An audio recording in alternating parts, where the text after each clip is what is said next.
What is up, everybody? Welcome to the live stream. It's very good to be with you here on a Sunday afternoon. Are you ready? Are you ready for the eclipse?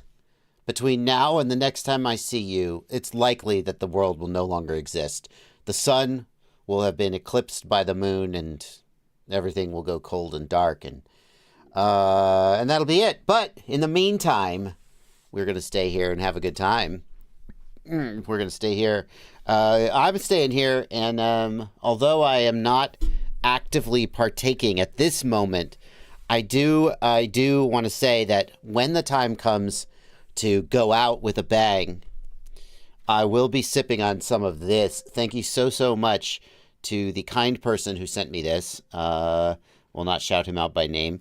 But you know when someone sends you a carefully wrapped mason jar full of clear brown liquid, and it includes no shit you can't read that because the lighting's no good. It includes a mash bill. What's a mash bill, you ask? Well, it's a list of all of the corn, all of the different variants of corn that went into this, and then how it was treated. You know that you're in for something special. Thank you so much to the person who sent me this gift. When someone says, hey, I'm going to send you some hooch that I made in my garage, there's only two ways that ends. And one is that it's very, very bad, and one is that it's very, very good. And thankfully, this was the latter. Thank you so much. But I'm not drinking that today. No. Well, maybe, hang on. Maybe. Hold on.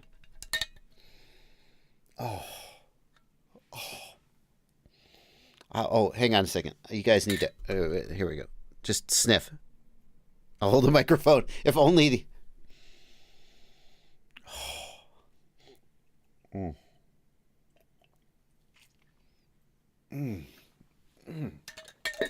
Jesus.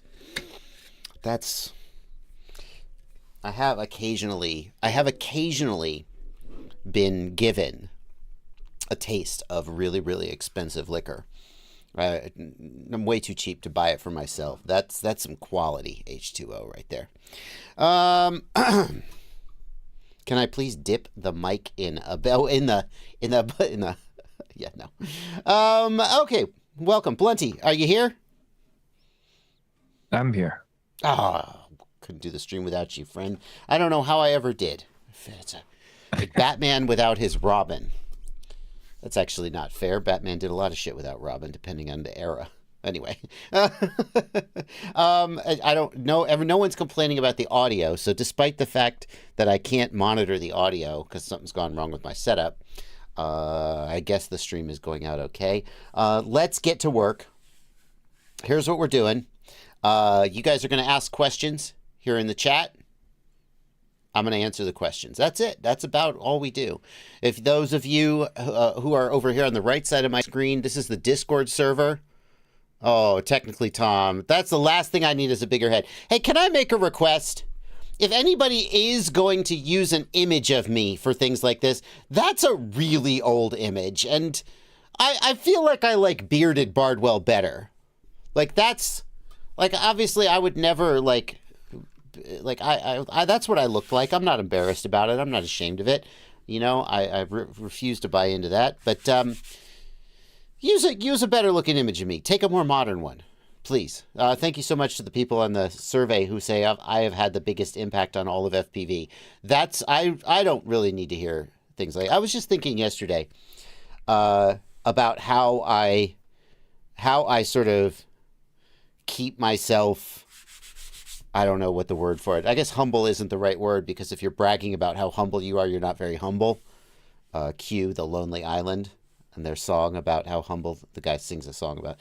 But like, I was thinking the other day about how usually when people give me compliments on some level, I'm like, yeah, fine, whatever.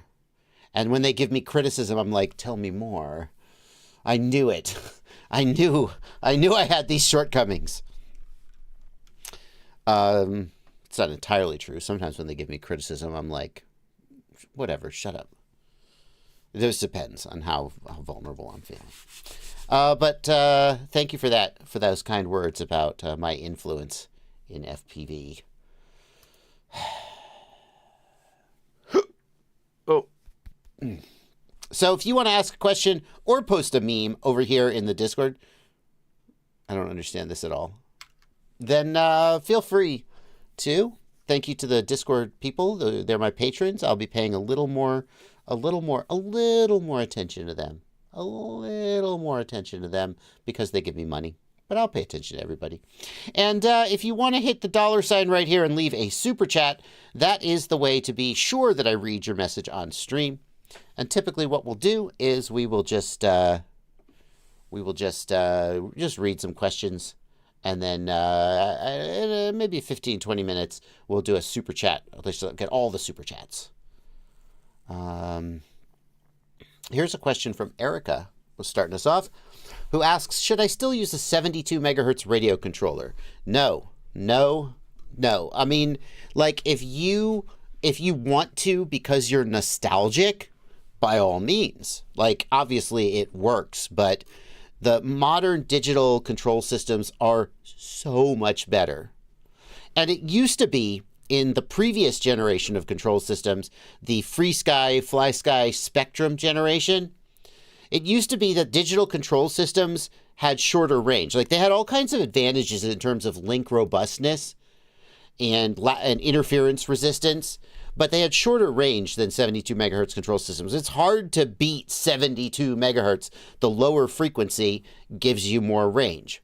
But these days, modern control systems like Express LRS, TBS Crossfire, Immersion RC Ghost, they can get as much range as anybody could possibly need. And so there's really no reason to use a 72 megahertz system. It's only downsides and very few upsides.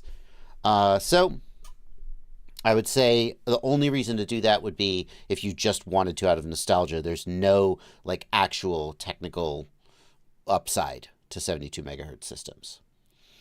Flyby James wants a list of major OEM motor manufacturers. No, there isn't such a list. I will tell you, though, I will just tell you the ones I can think of. Because as the most influential person in all of FPV, apparently, according to a survey, I get a lot of people who come to me and say, hey, I want to make an order of motors. And you might be surprised at how little you have to spend to get custom motors made. Now, for a typical hobbyist, it's not worth it. Don't get me wrong. But like an order of perhaps 100, if what you want is an existing motor with a custom design on the bell, like you want to put your pilot name or your local multi-GP club, you know, if you just want a custom design on the bell, I mean, you might get away with as few as 100 motors. And you might spend maybe $1,000 to $1,500 depending on the motor. If you have, say, $5,000 to spend, and I understand that for most people watching this, $5,000 is an inconceivable amount of money to spend on an order of motors. But for someone who is thinking about OEMing motors, between $2,000 and $5,000 is really where you need to be before that starts making a lot of sense, in my opinion. And of course, the more you spend, the more the discounts will go up. But I would say be very careful, because when you OEM motors, you wouldn't want to spend, say, 20 grand on your first order of motors, because it's possible that what you'll get will not be what you wanted. And I'm not saying that the manufacturer will just like screw you over and rip you off, but I am saying that there's always some kinks to work out when you're saying, hey, I want you to make me this product, and they're delivering the product, and you want to be sure that what you're getting is what you want. So the way it would typically work is you would ask assuming that the manufacturer makes the motor that you want already, and you're just going for like a cosmetic rebadge, or maybe you want a different KV, I would say buy some samples of the motor and test them out, make sure they're perfect. And that's your best bet of succeeding at OEMing a motor, because they already are making this motor. They're just going to like make a slightly different wind perhaps, but nothing's going to change about the motor. It's just, if you want them to do a custom motor, like you want a 2409 motor, I'm not saying you should want, I just made that number up because it's not a size of motor that anybody makes. But you want a 2409 3500 kV motor, something for some stupid reason that only you understand. At that point, you're going to need to pony up some money because they're going to make prototypes for you. And they're probably not going to do that for free. And they'll send you 8 or 10 prototypes that you'll test. And then once you decide you like them, they're going to go to manufacturing. And I would say you should order maybe 100 to 300 of the motors on the first batch, even though they're going to be more expensive than if you had done 500 or 1,000 motors. Because you're going to get those motors, you're going to test them, and then if they are in some way unsatisfactory, you'll be able to sort that out. And only after you're really confident the manufacturer is delivering what you actually want, then you start ordering in the realm of 500 or 1,000 or maybe more than 1,000 motors at a time, depending on the volume you're trying to go for. So there's a little, you didn't really ask for that, but a little sort of primer on OEMing motors. As far as who to go to, Brother Hobby. Brother Hobby is the classic FPV company who OEMs motors.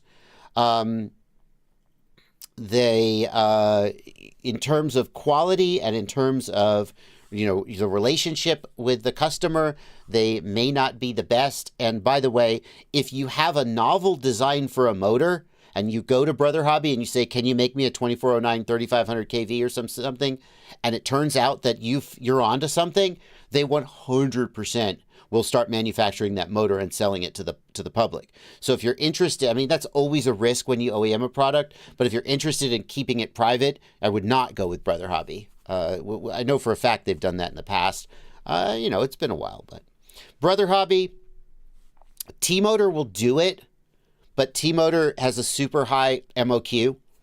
I'm not going to throw numbers and prices out because that would be something I would want you to negotiate with the manufacturer directly. And so I know some numbers and some prices, but I don't think it would be appropriate for me to just throw them out on a live stream. But TMotor has one of the higher MOQs. They also have more expensive motors generally to the retail, so you would expect that they would have a similar thing for their OEMs. Flywoo will OEM motors. VCI Hobby is a company, the relatively new company that I know will OEM motors. VCI Hobby. I would. Can I just put some perspective on this question?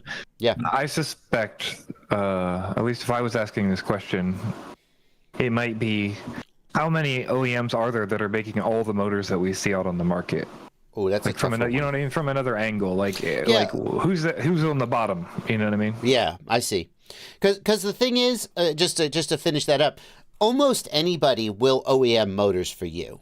Like almost nobody is going to say no. Like Emax is a company that I have talked to about OEMing before, and in general they don't seem very enthusiastic about it. Like they'll talk to you and they'll give you a price and they'll give you an MOQ, but like you sometimes talk to a contractor and you get the feeling they don't really want the work because like they're not super responsive to your messages super fast and the prices they're giving you are kind of high and you just get the feeling that maybe they don't want to do it. So like almost anybody will do it. RC and Power is another one. You go to RC and Power, they make great motors. They'll OEM you motors, but you're not gonna get as much of a discount because there's such high quality motors. As far as who's making the motors, I don't think it's like batteries. Where like if you look at batteries, the actual cells that go into the batteries, I have the feeling there's not very many manufacturers of those cells, and all these battery companies are buying the cells and then just repackaging them.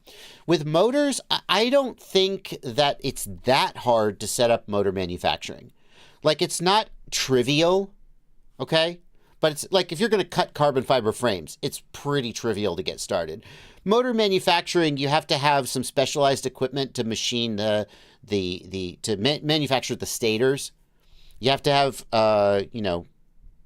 fairly sophisticated CNC machines to mill the bells, and it's like a little bit of an investment, but it's not so much that I've seen companies get started in motor manufacturing and they're just like, yeah, we're going to be a motor manufacturer now, boom, and then they've got their own facility.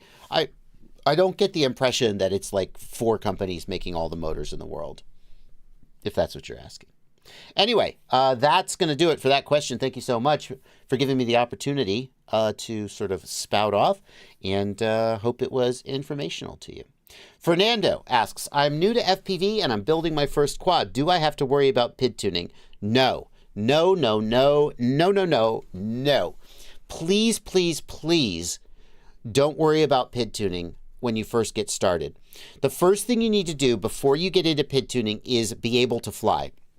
The analogy that I'll make is, let's say that you're a 16-year-old driver, you've just learned to drive a car, you've just gotten your driver's license, and you're literally just at the point where, like, you're just driving down the road, trying to keep it in between the lines and not run any red lights or stop signs and not get any accidents. And somebody was to ask you, hey, do you need to be tuning your suspension? No, you don't. The person who needs to be tuning the suspension on their car is a person who's going around a racetrack and trying to shave time. And unless you are a good enough driver or pilot that the PID tune is what's holding you back, then tuning PIDs, you won't even be able to notice that. Like, put me in a race car and say, okay, Bardwell, we've changed the camber of the front wheels. Tell me if you feel a difference. And I'm going to go out there and I'm just going to frickin' hoon it around the track, and I'm not going to notice a difference. I don't know what changing the camber on the wheels does. I can barely keep the car on the track. Right? I'm not at the limits of the vehicle's performance, and therefore changes to these really subtle things aren't going to make it. I'm not going to be able to comment on them. You need to be at least a medium level, like at least a 4 or 5 out of 10 pilot, before you can even start to notice the differences in the things that PID tuning does. Now, sometimes you'll have a quadcopter with a particular problem. Oh, and PID tuning is the way to solve the problem. And so that's how you start PID tuning, is you start slapping Band-Aids on problems. You got a quadcopter that doesn't sort of hold the nose steadily, maybe raise the eye term. Oh, eye gain. And you start picking that up. But as a beginner, what you should be focused on is being able to fly in the first place. And I think a lot of people, if you're excited about PID tuning, by all means start learning about PID tuning. Maybe don't start jacking with your own PID tune yet, but you just play, or maybe do. You could play with it. But understand that at the beginning, if you start playing with PID tuning, you're likely to make the quad fly worse, not better, because you don't know what a good flying quad actually really feels like, right? I've had beginners hand me quads and say, I PID tuned it myself, check it out. And it's like, it's all jacked up and they just have no idea. I mean, on some level, if they're happy with how it flies, more power to them, right? But I think a lot of people, they get into FPV, they see all these videos about PID tuning, and they go, oh, a little overwhelmed and a little scared. And I would encourage you, don't do that. It's fine. You don't need to stress about PID tuning. Yeah, just fly the quad. The defaults are very good. Here's a question from Lois Bowdry, who asks, what are the hidden costs of FPV? Are there things I'll forget to buy? Yes. There are things you're going to forget to buy. Like, I couldn't tell you what they are, but, like, you're never done buying things. You're always thinking of more things to buy. I was just looking at backpacks this morning. Why was I looking at backpacks? I have a perfectly good backpack. I don't know, because FPV, you're just always buying something. I'll show you what I'm not going to do this. I'm almost 100% not going to do this. But, like, I discovered that this kind of backpack exists. Hold on, I have to get the dang page up. I discovered that this kind of backpack exists, and I didn't know this before. So I just stumbled across this on the internet. And I was like, oh, well, that would be a good FPV bag. You just lay it down and it folds out flat. Oh, and then I got to thinking I could put my goggles here and my controller. I don't know. But I was sitting there going, oh, you could buy that. I don't know. Could you buy this backpack and use it for FPV? Like, I was just pondering. You're always pondering for new things to buy as an FPV pilot. So you're always going to forget something. You're always going to forget something. The thing that you will find yourself acquiring over time is the miscellaneous hardware. Over there on my bench, I have like 7 different boxes of miscellaneous screws. M3 button head, M3 cap head, M2, extra long M3. There's all kind of countersunk head M3. They're mostly M3. But that's the kind of thing that you're just going to pick up over time and acquire slowly. And that's but you wouldn't have forgotten it. You'll just slowly acquire it over time.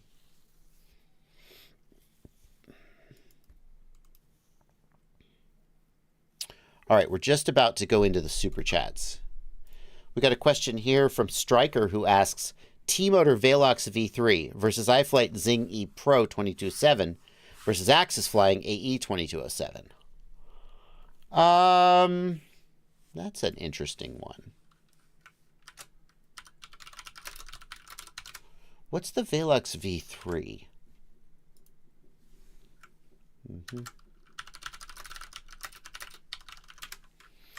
iFlight Zing E Pro.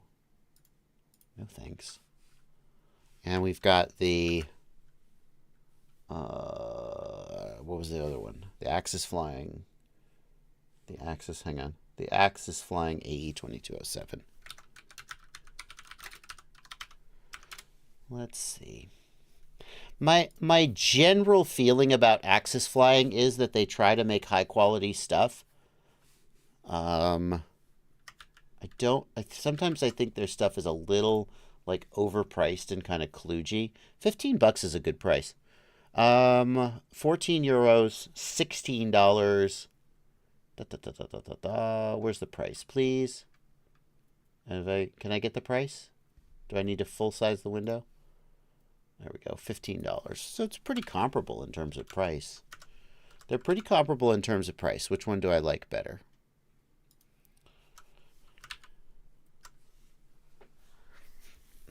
Proxy Juicy. All right, well, the Axis Flying, the fact that they have Proxy Juicy Bando Freestyle in their marketing immediately makes me go, oh, God. Any motor, those are just buzzwords. Come on. Don't do that to me. This is not a Unibel. Hello? Can I see it's not a Unibel. Not a Unibel. The Zing Pro is a Unibel. That's a point in the Zing Pro's favor, in my opinion. In my opinion, Unibels are usually more desirable than two-piece bells.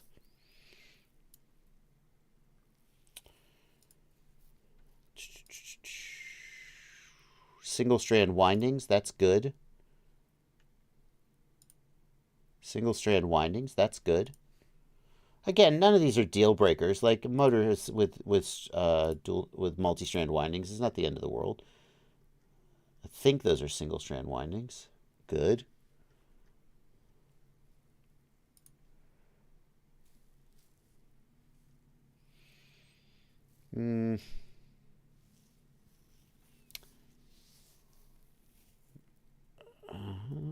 Interesting. These are reasonably accurate descriptions of the different KVs. I don't hate that.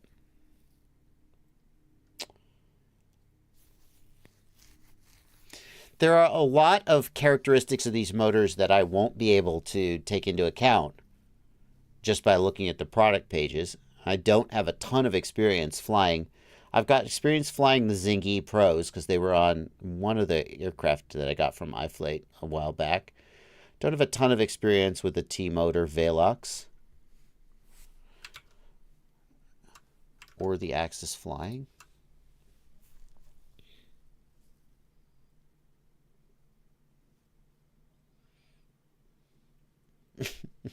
IP53 rating. Cute.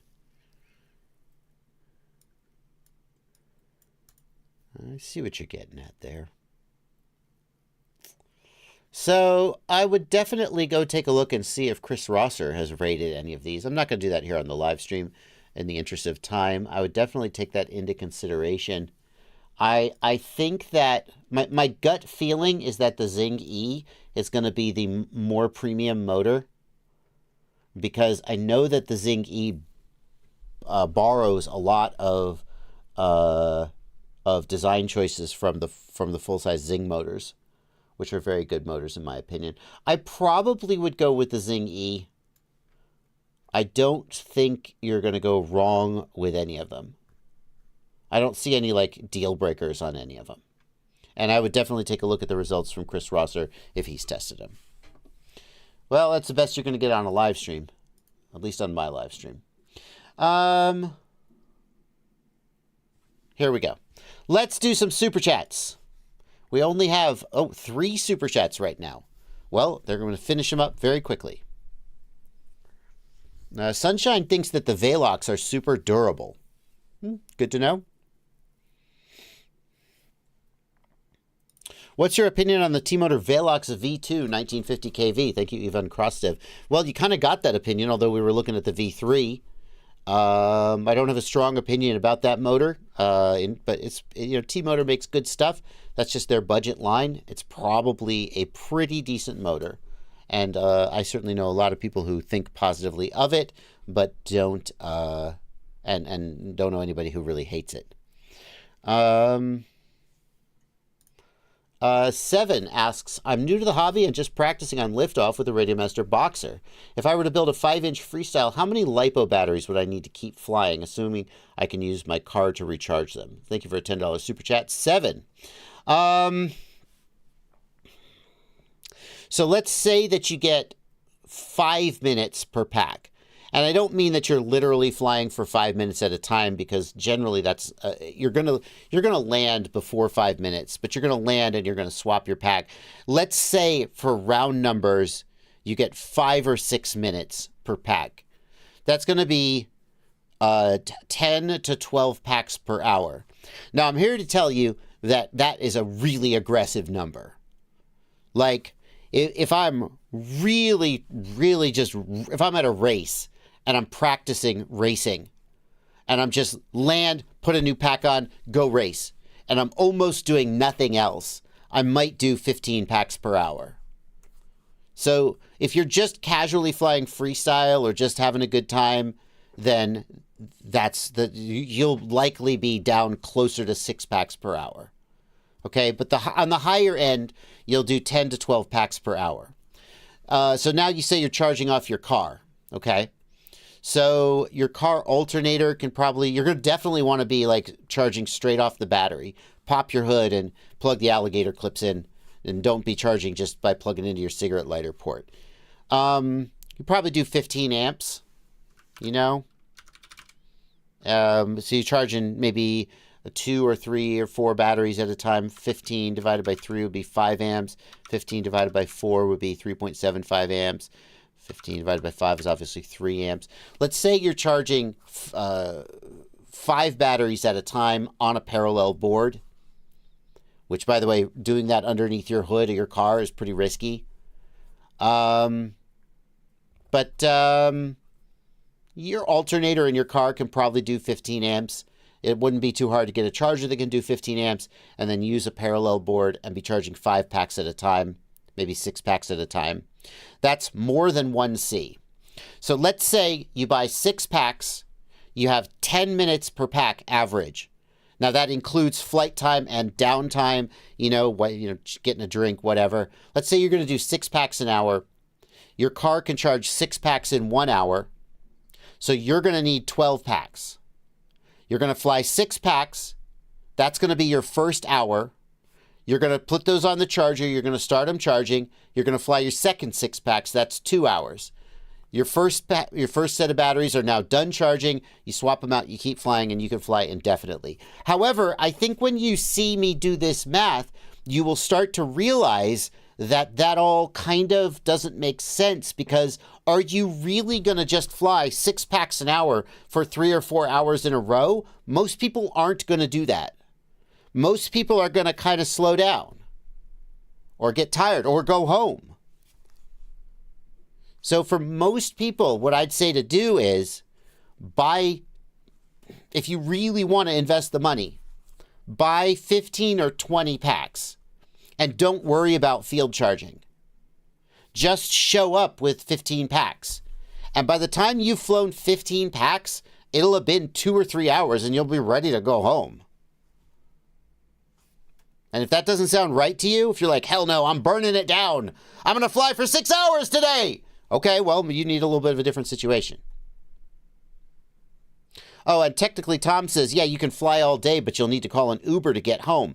Yes, you're going to be idling your car this whole time. Don't charge your batteries off your car battery. Unless you're just going to charge like 1 or 2, you will kill your car battery. It's not a deep cycle battery. So what I actually recommend is, if you're going to do this, is that you get a field charging setup. You can either just idle your car all day while you're charging, which obviously is pretty wasteful and kills the environment and makes Captain Planet cry and all those other things. But mostly it just wastes money and just wears out your car faster. If you're serious about this, you're going to get a field charging setup with like a deep cycle marine battery or a lithium iron phosphate battery or a Jackery, or you could even get a little 800 watt generator for like $200 from Harbor Freight and just, run a half a gallon of gas through this little tiny generator and charge packs. Your car is actually the worst way to charge packs. It's incredibly inefficient at charging packs. And if you kill your battery, it's a bad time. So hopefully that's some information. What I actually would recommend, though, just buy 15 or 20 packs. Because you're going to go through them anyway. You're going to destroy them. Now, that's like, what is that going to cost you? Let's say 15 packs times $25 a pack, $400. That's a lot of money.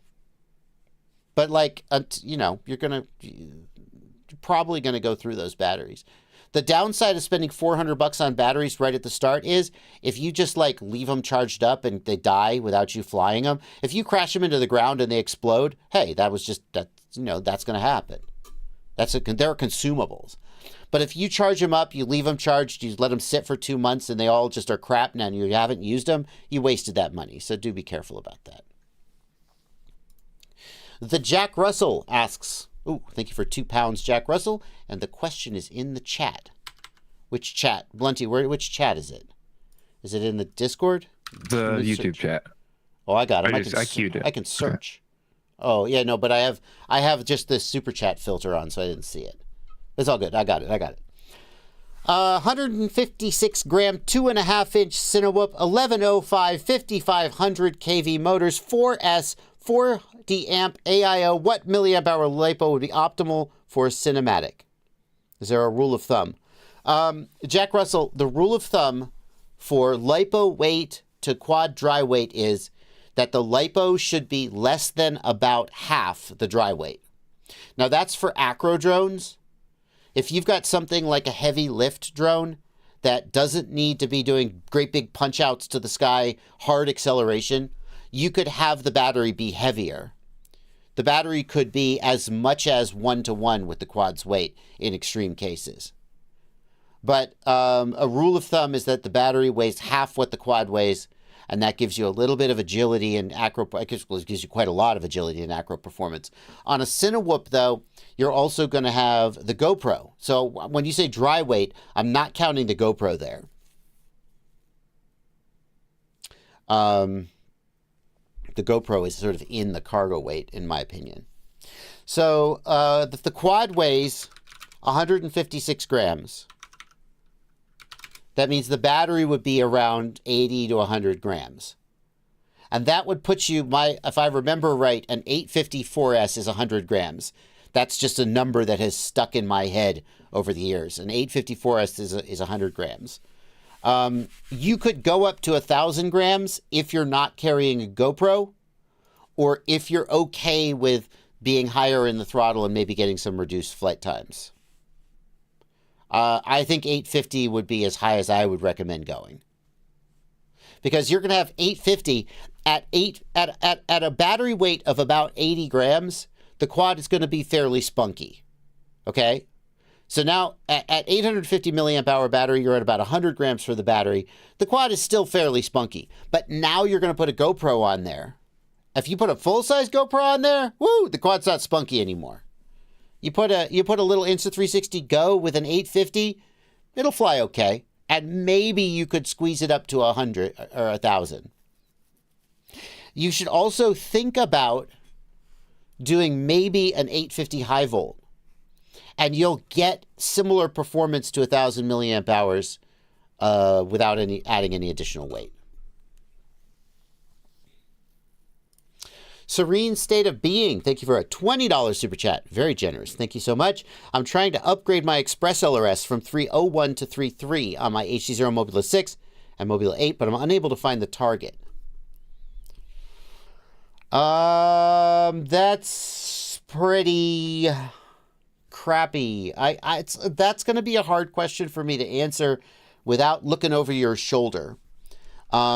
I believe that modern HD Zeros come with serial-based receiver.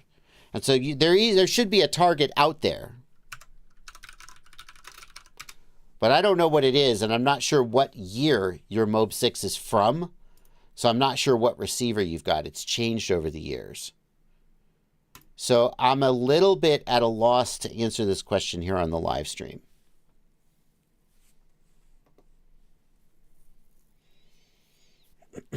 Hello. Are we just going to sit here? Oh, I've started 3 configurators. Didn't mean to do that. If I just go look.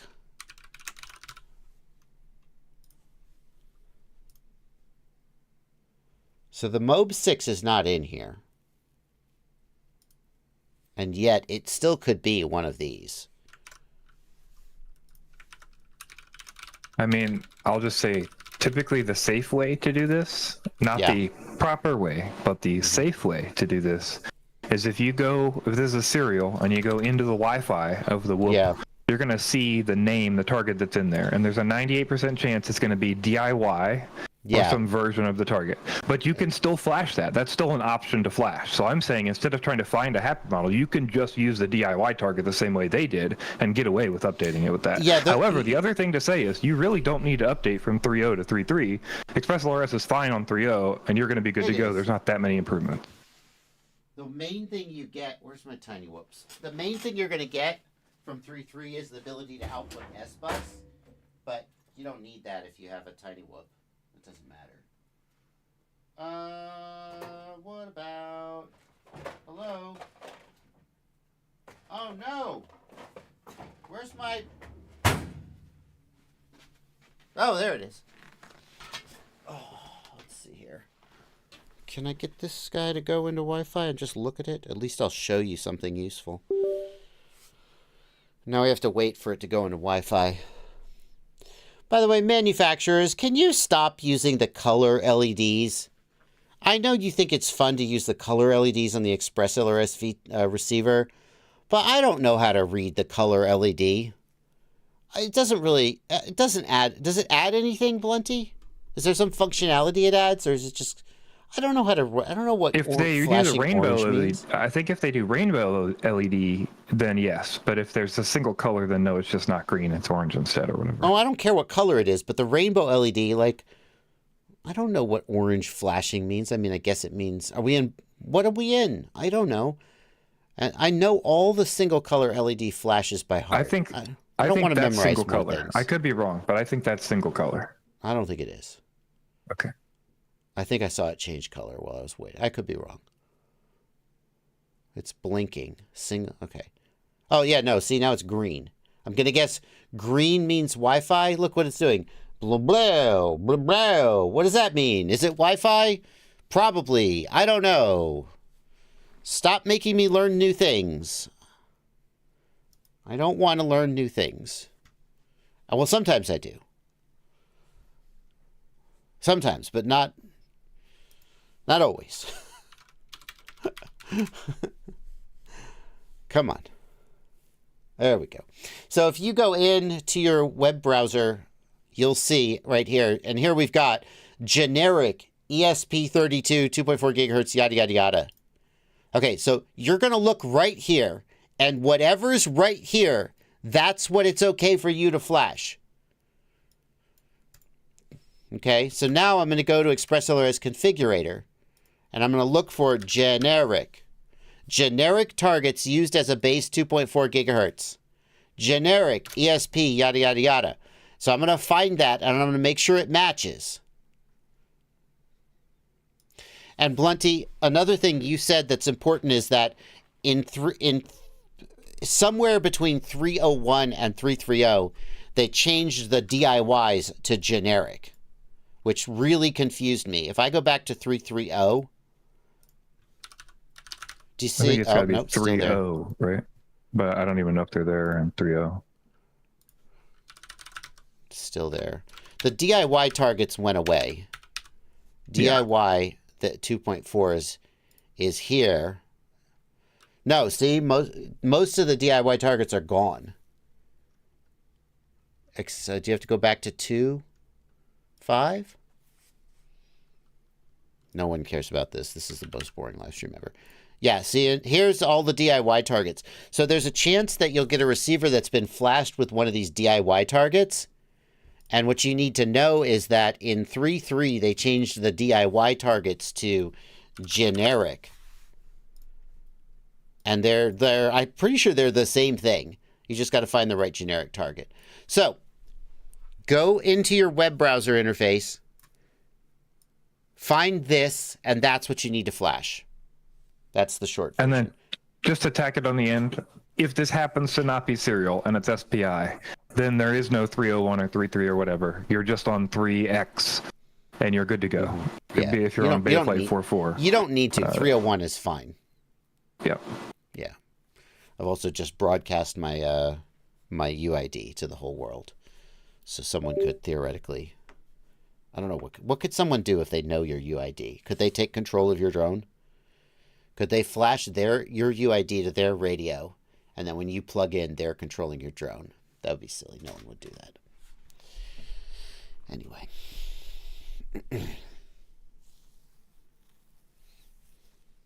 Alrighty. Hope that was helpful.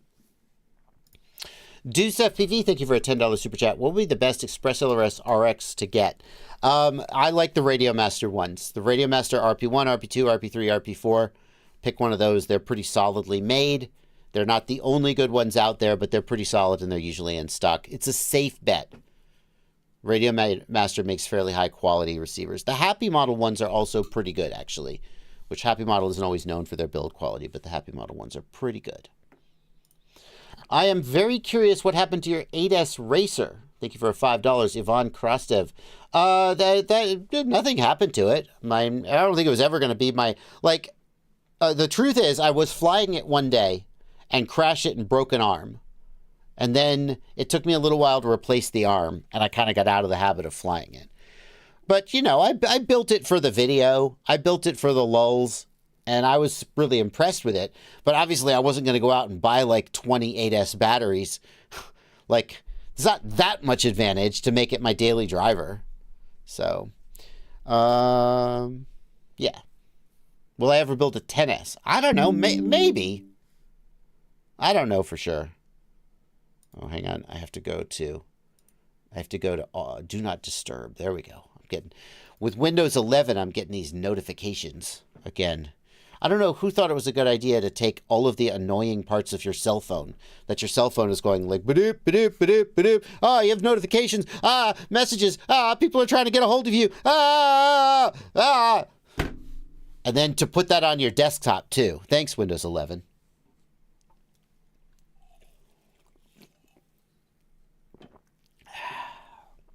Girthquake. Any news about the most recent DJI ban bill? Thank you for $5, Girthquake. No, nothing specific. I would just have to check. I check on ProPublica or wherever to see what the status of the bill was. I think last time we checked, Blunty, it had about a 30% chance of passing, which is distressingly high. But yeah, as far as I know, we're still waiting on movement. So it's really dumb. It's dumb. It would really suck if that happened. It would really just gut a lot of professionals. And the American government is supposed to be pro-business. It's weird. It's weird, the priorities of the American government, because on the one hand, they're like, we want to protect capital. we want to make sure that every American has the chance to think that they could become a millionaire, while mostly the people who are already millionaires get to stay millionaires and become billionaires. You know, I'm like, okay, cool. You know, you do you, America. But then we've got this situation where there's all these people using DJI drones and saying these DJI drones are essential to my business. And some politicians are just like, yeah, no, sorry. Small government means you can't have that drone. Because China! Like, okay. Oh, but what we're actually doing is we're promoting American industry. Yeah, good luck with that. Good luck with that.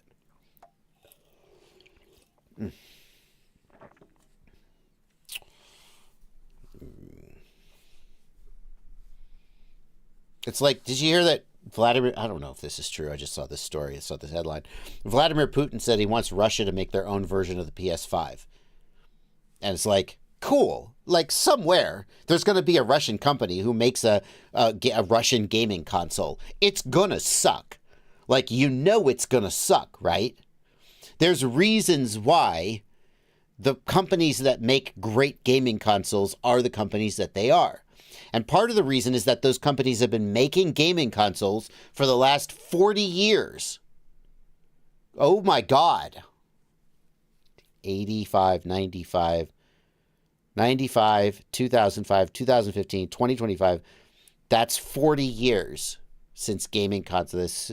The NES, the original NES came out in, I believe it was 1985.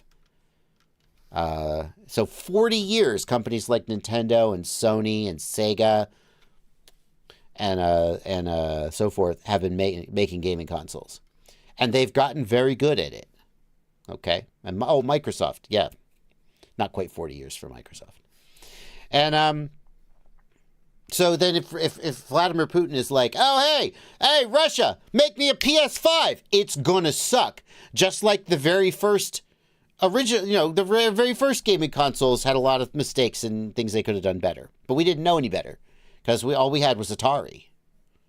And that sucked. So, all American drone manufacturers are basically, they're just not as good as DJI because I don't know why.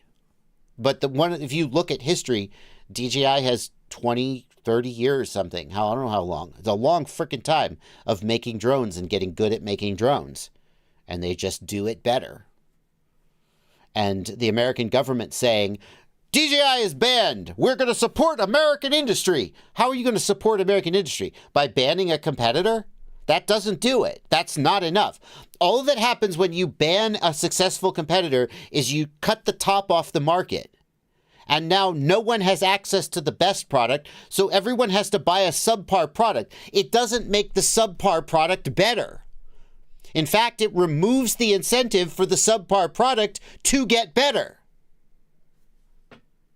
So unless this Countering China Drones Act is going to be accompanied with, and we're going to take $10 billion and we're going to feed it into American industry and try and make American drones better in a real and accountable way, which it doesn't, then this is doing is just removing competition and basically driving money to American companies and forcing American consumers to buy subpar products. And it's bullshit. And it's not supposed to be what, the great American free market is about. The whole basis of the myth of American capitalism is that the most successful product wins and inferior products are driven to become successful by the desire to succeed. And that doesn't work if the government says, oh yeah, but the most successful product, banned, can't import it, F you. Doesn't work. Yeah, I would say, you mentioned, DJI can do all this stuff, and you said, I don't really know why U.S. people can't, but they can't. But my point of view there would be that, it's because those companies aren't deciding to make drones because they want to make drones, right? Nobody in the chain cares about drones. The only people in the chain thing they care about is I want to make American things, and I want to satisfy this bill for the investor money that we're going to get, and I'm going to sell these to the military, right? That's the I mean, difference. Like because DJI cared about making drones. They may care about money too, but like they're a drone company. They build drones. They've hired engineers. They've developed talent. They're in schools. They're pulling everything. You know. I see why you say that. A bunch of money. It's like the Embracer Group in video games. Like, let's spend $2 billion from Saudi investors and buy up every video game company, and we'll just have the best because we're going to make all the best games. And guess what's happened? They've sold off $1.6 billion worth of those assets because it all failed, and they made shitty games and had no idea what they were actually doing. You know what I mean? And like, I think it's the same idea there. That's what I would say. I think there's some truth to what you're saying, which is that this whole Blue UAS project, where only U.S. DoD government can only buy American-made drones, it has brought people out of the woodwork who are going after those contracts, and their goal, they know that their customer cannot shop from anyone who isn't on the Blue UAS list. So their first goal is to get on the Blue UAS list. And now that they're on that list, their next goal is to make the least shitty drone that gets them to win the contract. But their goal is not to make the best possible drone. Their goal is to make the least expensive drone and least shitty drone necessary to keep as much money for themselves and to satisfy the customer. Like if you say, is it okay for the United States government to mandate that they... Ooh, my whiskey just went ding. Is it okay for the United States government to mandate that it only buys drones from U.S. companies? On principle, I don't see a problem with that, but that is not how you produce the best possible drones. And doing that to the entire U.S. market would absolutely decrease the quality. I do want to say, though, Blunty, like, I'm sure that if you go to Skydio or you go to Teal, you'll find engineers who are sincerely passionate about making great drones. I don't want to overstate that. Nothing to do with the engineers. Yeah, none of this has any. The people engineers writing have the to do checks. what the payroll says to do. The engineers don't get to decide. The engineers write a bunch of good ideas down and then are shot down in the meetings when they're not allowed to do the things they want to do, and they have to do the other things, or the timeline gets cut in half, or the budget gets cut in a quarter, or whatever, right? Like that's where I would go. They're like, we need 3 years to actually develop a real system that can do this because we told them we would deliver X, Y, Z. They're like, we don't give a shit. You're delivering X tomorrow, and you're gonna care about it, right? Like, that's you're killing good engineers like that. That's what I would say. Absolutely. I think what DJI, and this has just turned into a DJI Love Fest, so, for everybody who thinks I'm a DJI shill, there you go. Clip this. But I think that if you're going to compete, you have to be honest and sober about what your competition does right. You can't just sit there and shit on your competition and then be wrong because they're doing something right. You have to understand that. And what DJI has done right is, if you look at their product line all the way back to the original Phantom 1, it has been a slow and steady progression. And they have built upon what they've done in the past. And they have built, not industrial knowledge, they have built, just blanking on words. Institutional? Right now. Institutional, thank you. They have built institutional knowledge, so that when they release a new drone, they're not starting from scratch. They're building on decades of investment. And we don't see decades of investment in an ecosystem of slowly improving drone technology in any American manufacturer, not to the degree that DJI has. And that's why they're so hard to beat. Anyway.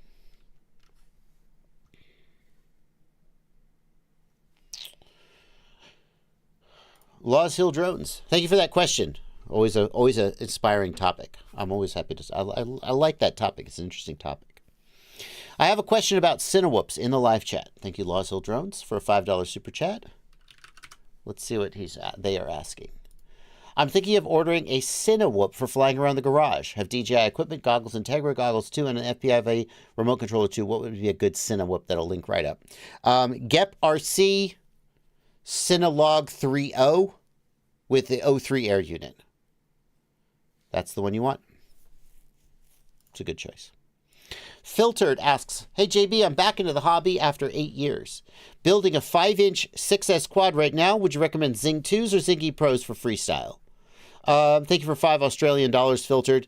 It entirely depends on how much money you want to spend. The Zing E Pros are very good motors, and they're a little bit cheaper. The Zing 2s are slightly better motors and a little more expensive. Frankly, for someone who is just getting back into the hobby after 8 years, I'm going to recommend the Zing E Pros because you're probably going to crash and break motors more than you are going to appreciate the difference in quality of the more expensive motors. Jeff Elmore, thank you for a $5 super chat. I moved my Mobile 8 parts to a baseline frame or bassline frame, depending on how you say it. It has 1103, 11,000 kV motors, and I want a little more powerful motors. Can you suggest some motors? Well, the first thing I always do, and I don't always stop here, but the first thing I would do is I would look at what the manufacturer recommended. Okay? So what does Happy Model put on the baseline? It's a baseline, right? B-A-S-S? Right? I'm sure it's baseline. If it's baseline, that's dumb. It should be baseline. Well, you would think, but I don't know. Chinese names sometimes are weird. What motors does it come with? Motor. 1103, 11,000. Now that's for 2S. Now are you working with 2S in your question? 1103, 11,000 kV. That's the exact motors. Okay, so your motors from the Mob 8 are the exact motors that come on the baseline. So that's a start. My starting point was, do you just have too small of a motor or something? And you clearly don't. What's the next step up? If you want more power, the one way to go is higher kV. Like, can we get some higher kV motors? Like 15,000 kV is a pretty big step up. That's a 1S motor. Yeah. 15,000 kV is a 1S motor. Like, I know that they're going to crazy high kV down in the 65 millimeter class. Can we get 13,000 kV? No, it doesn't seem like that's real popular. AMAX Inno makes one. 1103, 11,000 kV. 1103, 11,000 kV. 1103, 7,000 kV. That's not right. 11,000, 1102, 1106. No. The other question would be, can you go to like a bigger motor, like 1104? That is a thing that exists. No, that's 7,500 kV. That's not right. That's not a motor for your aircraft. I don't know. That's tough. There does not seem to be a lot of choice in this size class. Could you go to a 12 millimeter motor? Jeez.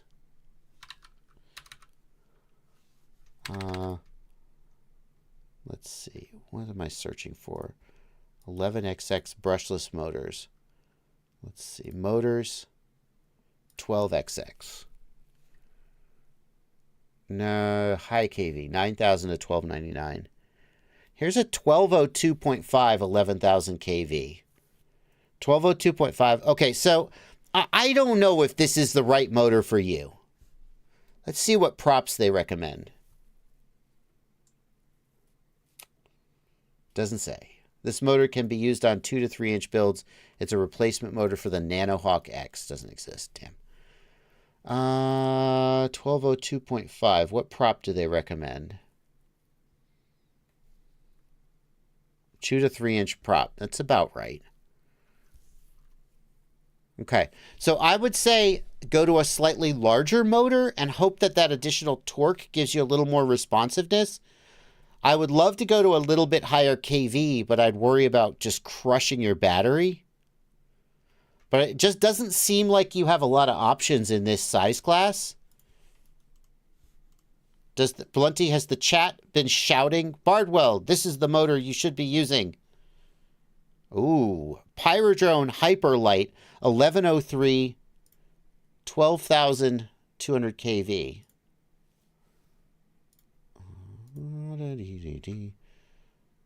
Any other suggestions in the chat, Blunty? There's a suggestion from Killdozer. 1202.5 and 1103 are very close in stator volume. Are they?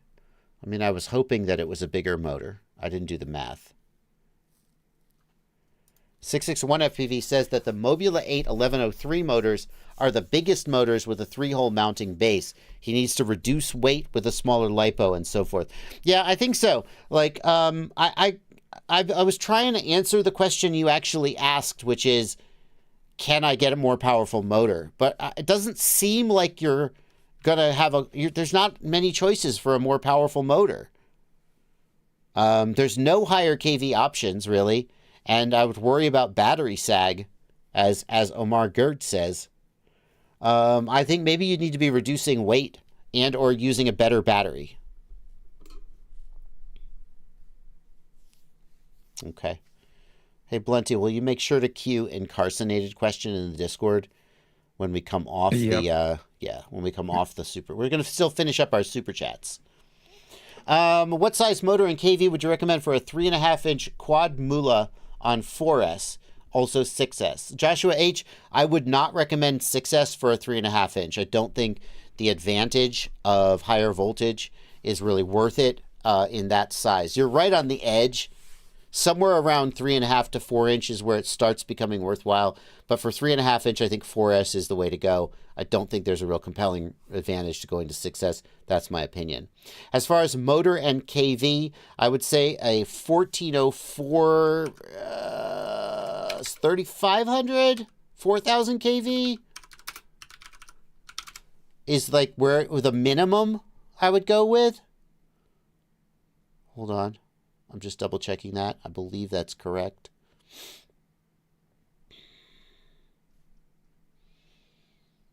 $1404. Yeah, $1404 around 3,500 or 4,000 kV.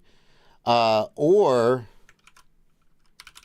if you go to fpvknowitall.com, which is my website, I have a sub 250 gram page, which is where the 3-inch and 3.5-inch stuff is going to be. And if you're looking for a little bit of a heavier build, if you're not too worried about sub 250, the Xnova 1804 is an absolute beast. However, it is a 3.5. It is a standard M5 shaft. It's not a T-mount prop, so you will need to get 3.5-inch props with the standard shaft. The TMotor P1604 at 3,800 kV would be good. If you wanted to go 6S, you could get that in the 2850 kV version. So those are some bigger options in terms of like if you want a chonkier motor. These motors are really more for 4-inch props, but they'll rip the heck out of a 3.5-inch prop. So those are some good directions to go. Mark M., thank you for a $5 super chat. I am horrible with soldering. I scratched the white markings on my ESC pad and it revealed copper. Is it safe to solder? Probably. It sounds like, Mark, what happened to you is you scratched off the solder mask and you exposed the underlying copper, but as long as you don't short circuit, like that copper was always there, it was just covered up. And as long as the solder doesn't bridge that to something else, you should be okay. Cali FPV, thanks for a $5 super chat. A 2.5-inch build, 1404, 2,900 kV motors. 2.5 inches, 1404, 2,900 kV? Doesn't seem right. Like, didn't we just say a 1404, 3,500 to 4,000 kV was for 3.5-inch props? So now you have smaller props, so you should be at higher kV. That doesn't add up. 2,900 kV on 2.5-inch props seems completely wrong. You should be around 7,000 kV. Well, you're on 6S. Wait. You're on 6S. I see. That still doesn't seem quite right. I don't know what you're doing. A 650 milliamp hour 6S on a 2.5-inch? That doesn't make any sense. Are you sure this is a 2.5 inch and not a 3.5 inch? If this was a 3.5 inch, it would make complete sense. Callie, I'm hoping that you just made a typo and meant to type 3.5, and you'll straighten us out any minute now.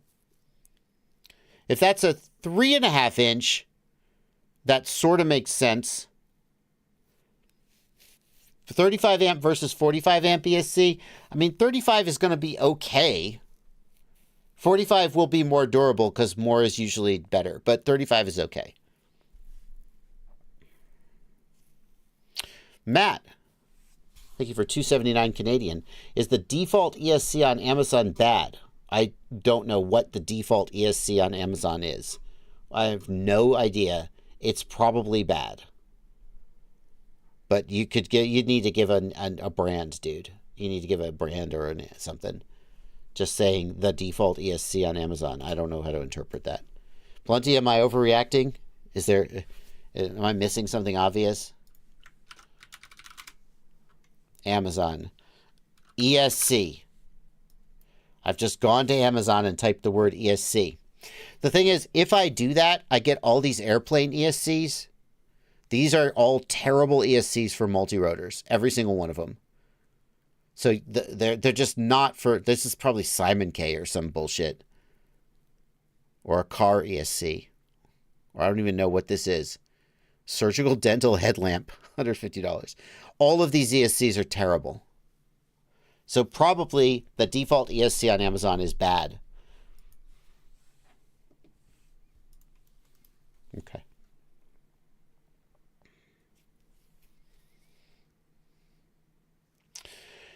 Desp, thank you for $4 Canadian. Desp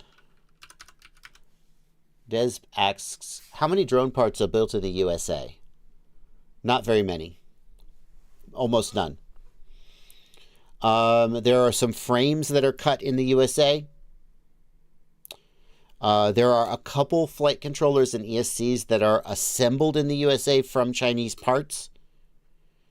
There are no, I shouldn't say no, because like someone's doing it in very small volume, but basically no motors that are made in the USA. Almost none. It's almost all of it's from China. That's the answer. There are companies that are trying to capitalize on this. Here's the thing though. I spoke to somebody recently who wanted to set up manufacturing in a non-China country. I don't want to give too many details because I don't want to like accidentally spoil this guy's business idea. But it was a country that is friendly to both the United States and to China. Ooh, I've narrowed it down some. And he said, I'd like to create manufacturing facilities in this country so that American, well, mostly, he was targeting American hobbyists. And he said American hobbyists can buy non-China stuff, you know. And I was like, well, for one thing, you're not really non-China. Unless you're, you know, if you're just, you know, buying Chinese stuff, manufacturing it, assembling it, and forwarding it on. But for some people, that would be good enough. But there's a few companies that are actually manufacturing outside of China. If you look at Orca has a special, like, corporate-facing webpage, not hobbyist-facing. And they talk about how they're NDAA compliant. NDAA basically means not made in China. And Orca has manufacturing facilities in Croatia. And yes, they buy components from China, but they manufacture in Croatia. And for some people, that's good enough. But here's the thing. As soon as you do that, the price goes up. And hobbyists don't care. Go ask a hobbyist, hey, here is a drone. It was made in the United States and it costs $1,500. Here's a drone that was made in China and it costs $500. Which one do you want? Every single hobbyist will take the $500 drone from China and not give a frick. And so you say, well, why aren't more drones made outside of China? Well, they are, but hobbyists aren't buying them. People who are willing to pay 3 to 5 times as much to be able to say that the drone wasn't made in China are buying them. And that isn't hobbyists.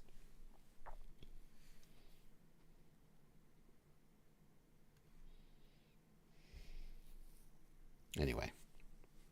If we picked the USA more, the price would go down. How does that even make sense? Sure, if volume went up, price would come down. But the price of USA manufacturing is not going to beat the price of China manufacturing because USA labor prices will never be low enough.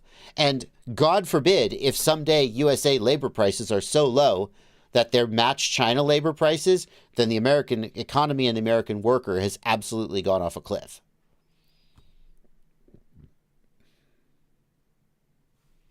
So if you buy USA made drone parts today, you're paying 3 to 5 times as much, and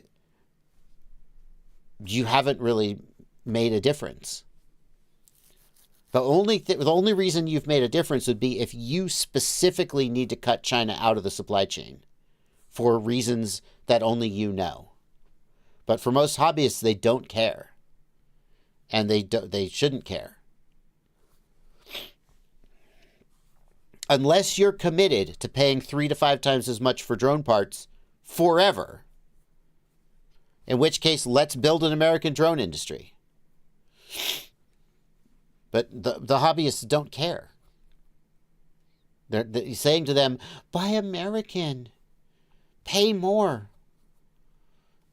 They don't. Like, patriotism only goes so far. And people already don't have enough money to be able to buy the things they want to buy.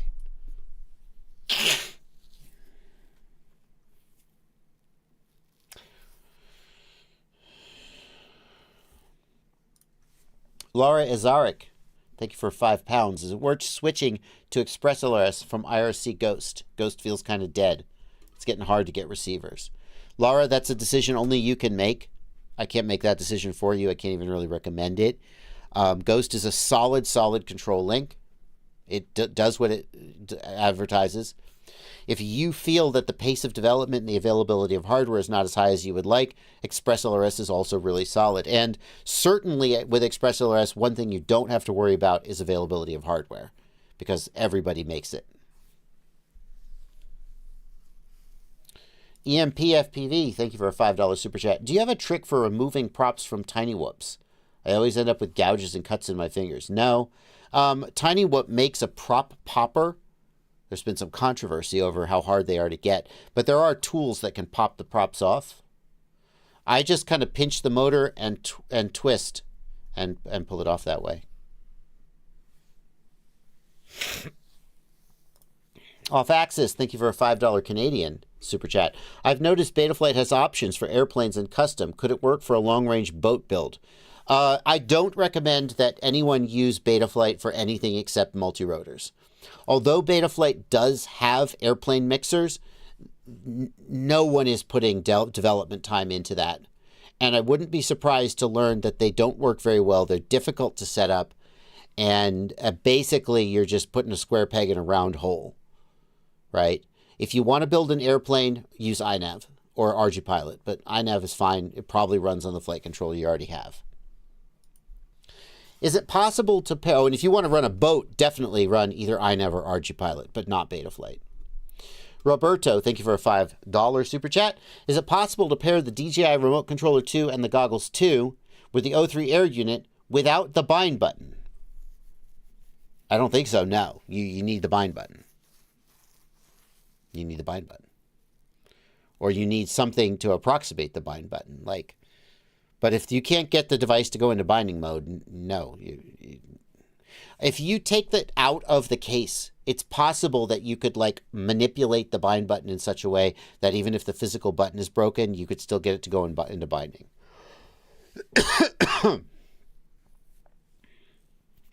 Dan Z says, thank you for $5, Dan Z.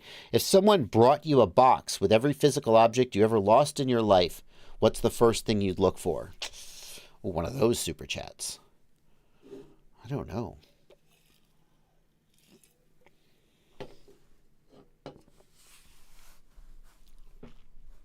I have no idea.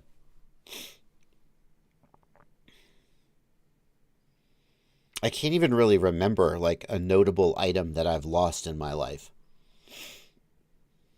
I'll give you mine. Yeah, what is the it? the only notable thing I've ever lost is my class ring. Ooh. Yeah. So it'd be kind of cool to have that. Yeah, for sure. Like part of it is that like once I lose something on some level, I'm like, oh well, that's gone. And I just kind of move on with my life. I don't know. I don't like spend a lot of time. Like sometimes I'm like, I can't believe I lost that. My kids probably moved it after I set it down. They didn't. I lost it. But, you have kids. It's easy to blame them for. And then if it's really important, I go buy another one. Now, granted, that's hard to do with like a sentimental object like a class ring. Yeah.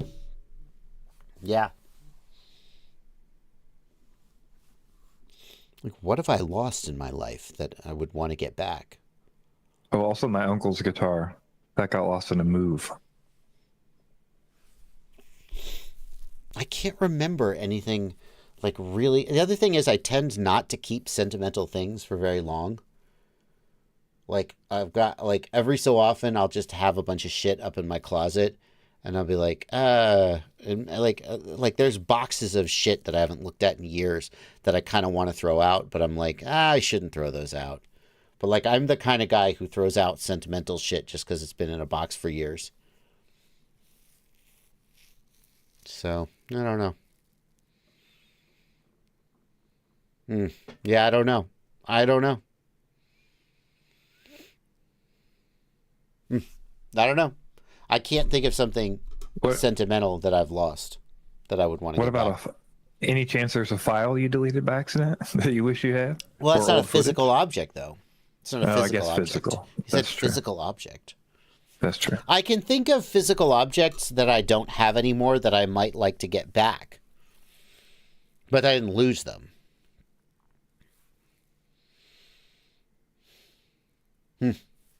Anyway. Squirrely. That's it. Thank you for the super chat. Squirrely, thank you for a $5 super chat. Looks like the FAA is going to start pressing the rules. I need the best remote ID module to be barely legal. The Phoenix MRID is pretty solid. I've seen that Lumineer just released a remote ID module that's pretty small.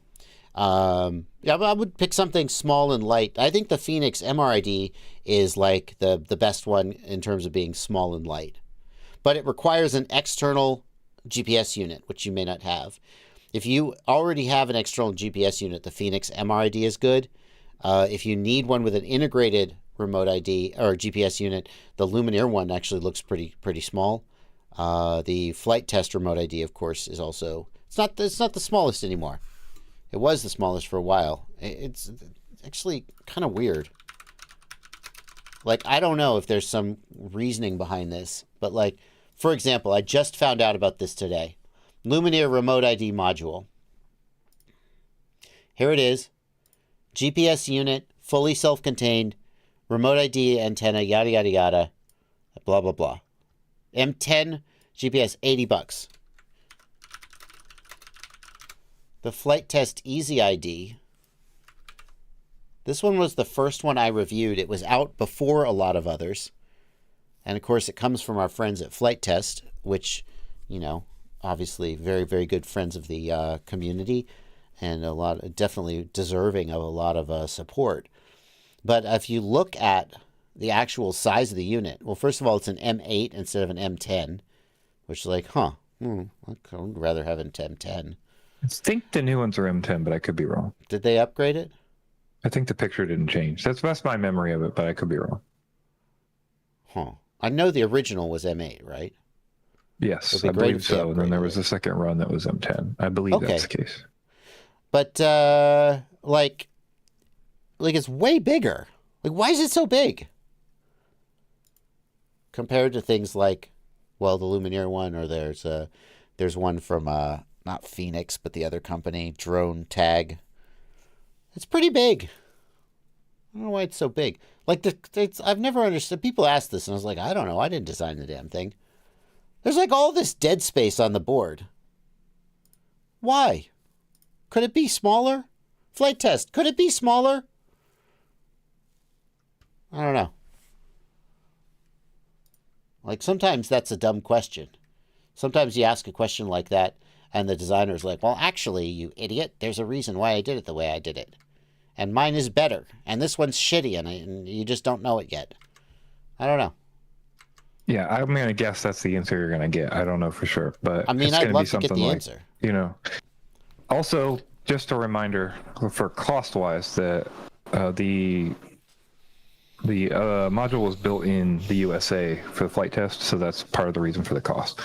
Yeah, that's a good point. So they like specifically focus on that as a point, whether or not you think it's worth the price. Obviously, but we just got done talking about how no one cares. So yeah. Brandon Bean says it's a ground plane for the GPS module, that it makes the GPS have better performance. Yeah, fair. Maybe it does. Anyway, if you just want the least possible to be compliant, what you need to do is buy a good M10 GPS module and then get the Phoenix MRID, and that will make you remote ID compliant. That's what I would say. I wonder if this uses MSP or UART. Oh, that's an interesting question. TXR, does it use MSP or UART?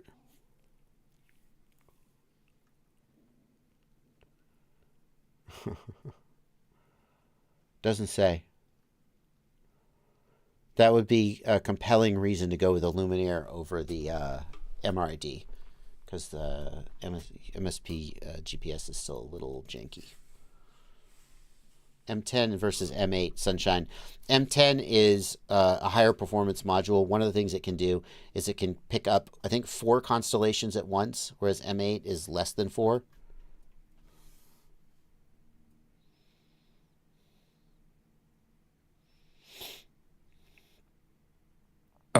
In the Discord, Night Owl asks, why are all the RID modules stating that you need an M10 GPS? What about using them with the older type? It's for 2 reasons. One is it might be a protocol reason. I don't know. But if it's not a protocol or software reason, it's probably because of the accuracy requirement that they list in the standard that they've signed up under. Interesting. Because you have to hit a certain GPS accuracy. So if they tell you to use the most accurate GPS, they're within their, rules or whatever. That's the idea. Whereas a module like Flight Test or Luminaire, if they use an M8, they'll have proven that in the testing and submitted under the DOC with the M8 instead of the M10. Yeah. Joseph Uher. I sometimes, there's always someone in the Discord answering questions, although everyone in the Discord other than me is a volunteer. So if you do ask questions in the Discord and don't get an answer, please don't be annoyed. Sometimes people are more eager to answer questions than others. I am sometimes there answering questions. However, especially if you're a patron, just email me. jb@joshuabardwell.com is my email. And there's also an email address, patrons@fpvknowitall.com. Patrons@fpvknowitall.com. Patrons are invited to email me there and get a slightly higher priority in answering messages. But the bottom line is that if you have questions, you can just email jb@joshuabardwell.com. You don't have to be a patron. My theory is I've never been a person who has said I won't help you until you pay me. My theory has always been that I will help as many people as I can and hope that I earn their support after helping them. And so if you have questions, you're welcome to ask. If you feel like joining as a patron, that's fine. And it might get you slightly higher priority when I sit down to answer questions in terms of me answering your question. But I don't make a big deal out of it. You're just welcome to email regardless. Like, I really don't want someone going, I don't know, I don't really want to sign up, but I guess I will. Now you owe me. What? I didn't get what I expected. I've been betrayed. Like, I don't, it's not worth it. So wait until you feel like signing up and then sign up. But don't sign up because you're like, okay, I'll sign up, but only if you give me exactly what I want. Because I give everybody answers to their questions regardless. So you don't have to do that. Maddie Twister, thank you for 100 Czech Koruna, I believe. Are there any good 5-inch racing frames that'll fit a Caddx Vista with a nano camera? Yep. Thank you. Excuse me. Pardon me. Sorry. Sorry. The Switchback HD from 533 is one. It's a good racing frame and will fit a Vista as well as an 03. The Open Racer frame also has canopies to fit. Now this is just, where can we buy the parts? I think it's CNC drones. You can buy them. The Open Racer frame, where's the pod option?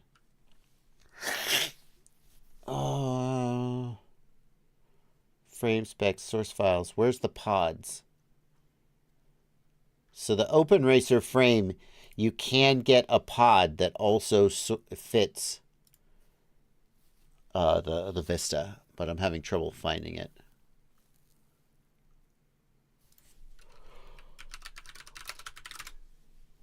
Nope. I know it's out there.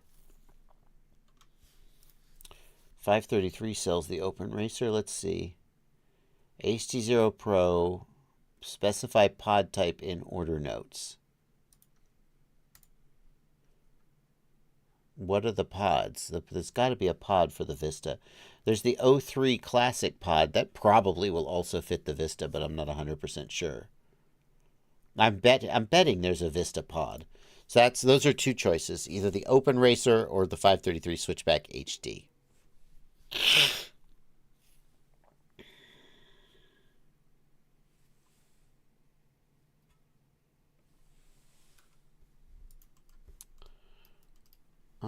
And that is going to catch us up on our super chats.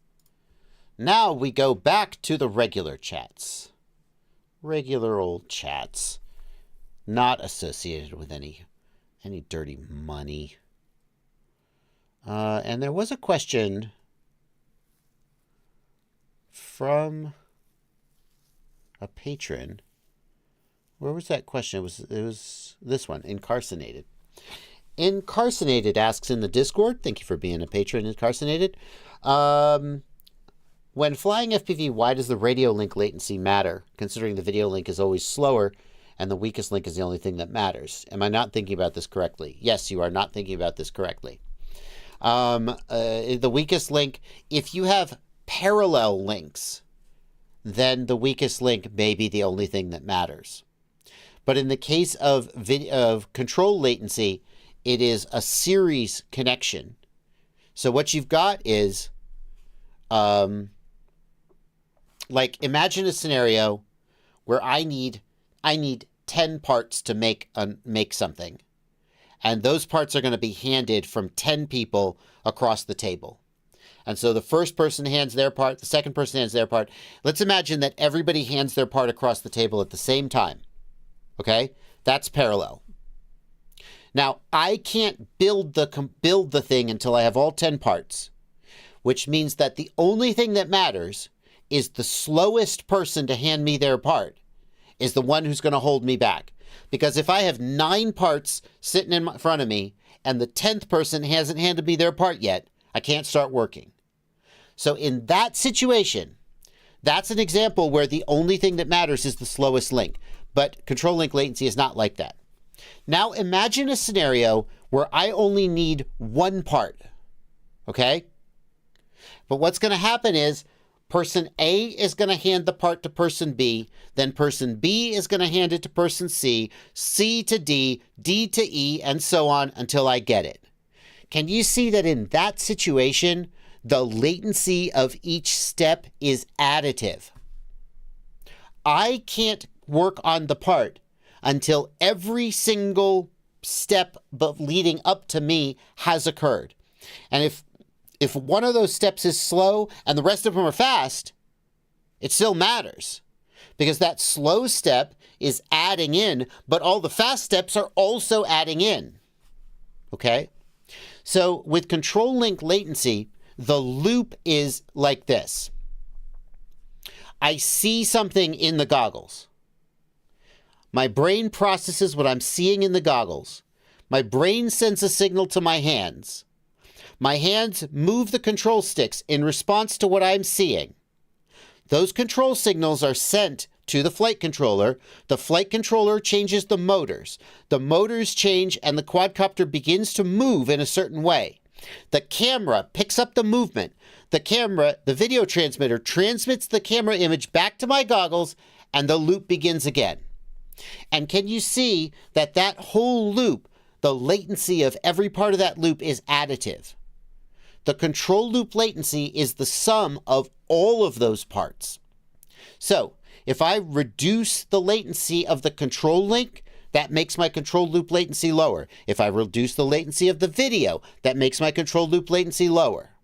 If I reduce the latency between the flight controller and the motors, if I make the motors more responsive so they spin faster, they spin up faster, everything I do to remove latency from that link makes the control loop latency lower. And every bit of it matters. Now, you could imagine a situation where, like, for example, how long does it take for the flight controller to process the PID loop?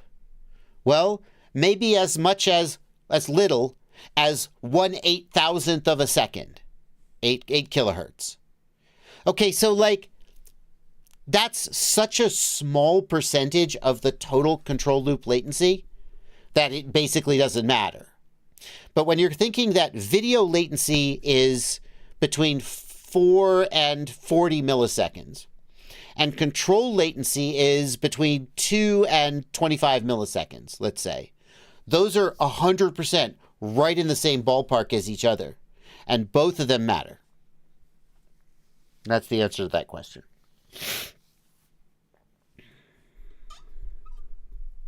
Good question.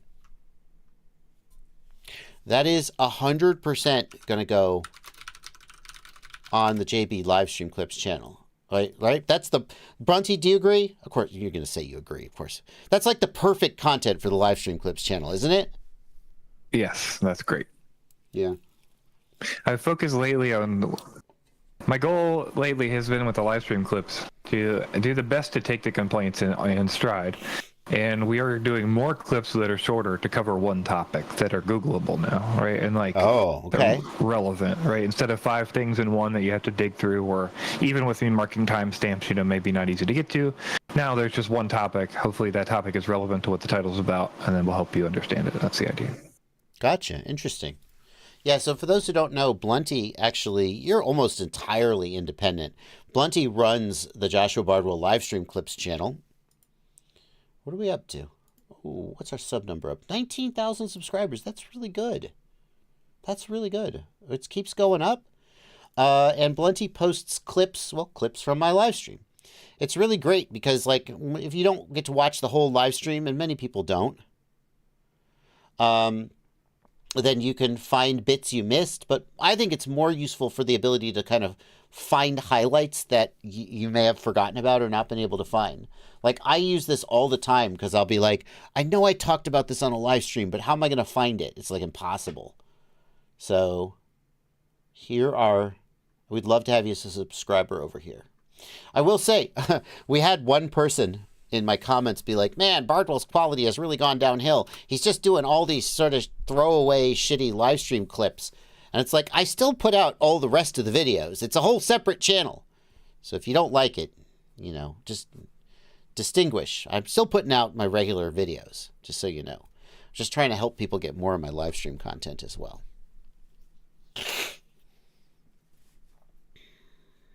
All right. Let's see. Is there a standard bearing size for 2207 motors?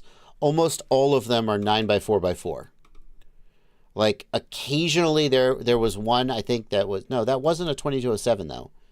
I don't think you're going to find any 2207 that doesn't have a 9x4x4 bearing, to be honest with you.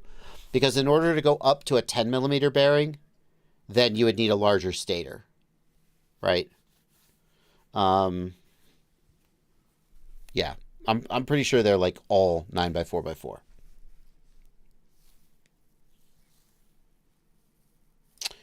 N8R Tots asks, what would cause analog video to freeze? Anadar Tots, you asked about this way back at the very beginning of the stream. Let me scroll back and double check on this. Because I asked you a question. Did the OSD also freeze? Did he answer? He didn't answer? Dang it. He's still here in the stream. If you scroll up farther, OSD kept updating video attached. Oh, go ahead. Yeah, he sent you like a link in the first message that goes to the post that he made with the video. Oh, okay. Let me find it. Here we go. Oh, yeah, I didn't want to play that during the intro, though, because I wasn't sure if there was sound. The fuck? So, you can see the video freezes, but the OSD keeps going. Does video ever come back? No, then the video VTX overheats. What? That's crazy. So if this was a digital VTX, then it's the thing you need to know is that with digital VTXs, the OSD is a completely separate data stream from the video. I mean, they're the same data stream, but it is actually much more common with digital VTXs to see like the OSD freeze and the video keep moving or vice versa because they're essentially sent separately. In fact, with HD0, they're broadcast out into the air. And I've had cases with HD0 where there are two HD0 devices on the same channel, and I'm seeing video from one and OSD from the other, which was super weird. That doesn't happen with Walksnail and DJI because they have a sort of a bidirectional link between the two devices. With analog, though, it's actually much easier to troubleshoot this because with analog, the OSD is baked into the video stream. And so the only thing that could cause this is if the camera froze up and stopped transmitting. This cannot be a video transmitter problem, and it cannot be a goggle problem. But weirdly, I would say not stop transmitting it, like continue to transmit the last image from the sensor somehow, right? Because it's still the OSD it was still won't hold it in the buffer, right? The OSD no. will draw every new frame. Yeah. So the camera had to keep transmitting sync pulses. Yeah, of that one image. It's so odd. But like, Blunty, tell me if you agree. This is 100% a camera problem. It cannot be anything but the camera. Yeah. So replace your camera. Yeah, and he did. Just for the record, they did, and it did fix it. So yeah, you have a broken camera. Replace your camera. If this was a digital VTX, it could be a VTX problem. It could theoretically even be a goggle problem. But with an analog system, this can only be a camera. So sucks your camera was broken. Try and send your camera back to the I would try to send this back to the manufacturer. Just give it a try. You never know, they may send you another one, because this is like it's hard to imagine that this is anything but a defective camera. Like, even if they're going to argue, well, you crashed it, you broke it. Like, the way that this is broken is so weird. I think you have a compelling argument that you should get a new camera from the manufacturer, but you never know if that'll actually pan out. Kevin James wants to know, how did some of the racers in the 12-hour endurance race have their 100% throttle saying fast or raw? I know that there's a firmware out there from Limon. It's called the CAC firmware. And it says CAC when you're at full throttle. Blunty, is that configurable to say something else? Or is there another throttle out there? Is there another firmware out there, rather, that has a different phrase? I do know they have to run 2400 RPM or 24,000 RPM, something like that, throttling for this. So they are running some firmware for that already. Well, but so I assume it's in that firmware that it's set that way. But doesn't Betaflight 4.5 have the ability to bake those things in? Like the special racing? Like if you go here... Oh, come on. There we go. 4.4. Ah! 4.5. Is it here? Race Pro.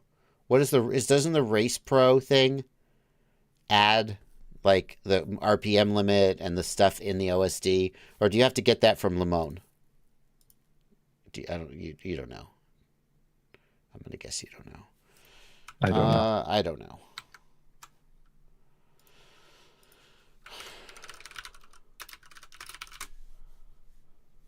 Oh yeah. No, look right here. I got it. Race Pro. Race Pro build option includes RPM limiter, quick OSD menu, RC stats, blah, blah, blah. But it doesn't seem like it actually gives you CAC or the custom full throttle thing. So I think they must still be using like Limon's custom build or something like that. Okay.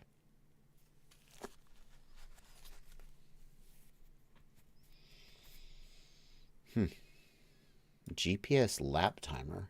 I never played with that. I wonder if it's shitty or not. Ooh, it would be fun to compare the GPS lap timer to my actual lap timer and see how it is. Interesting. I should play with it. Anyway, the answer is they have a custom build of Betaflight that does that, but I can't really be sure which custom build it is.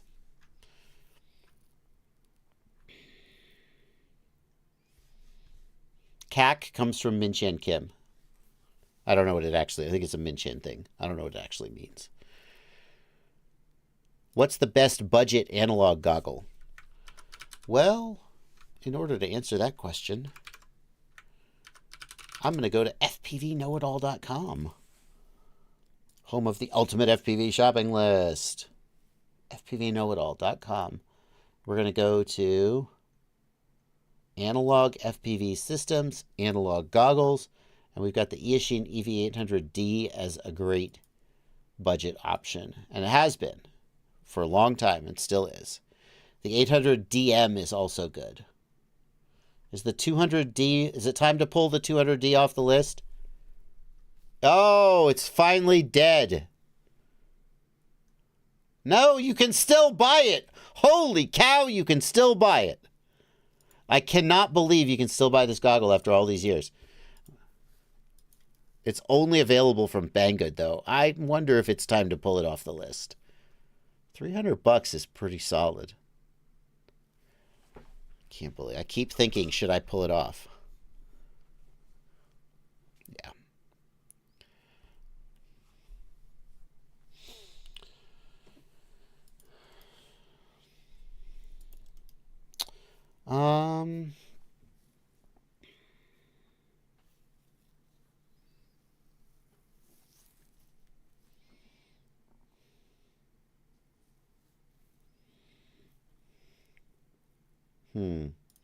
I reviewed the Phoenix Remote ID module.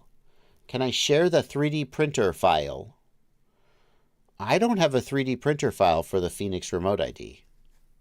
I'm not sure what you're asking for. I don't think I have what you're asking for. Fished Up wants to know, why does everyone lean toward Express LRS versus the others? Hey, chat, rather than me tell you all the reasons, chat, please tell Fished Up why you like Express LRS better than the others. Meanwhile,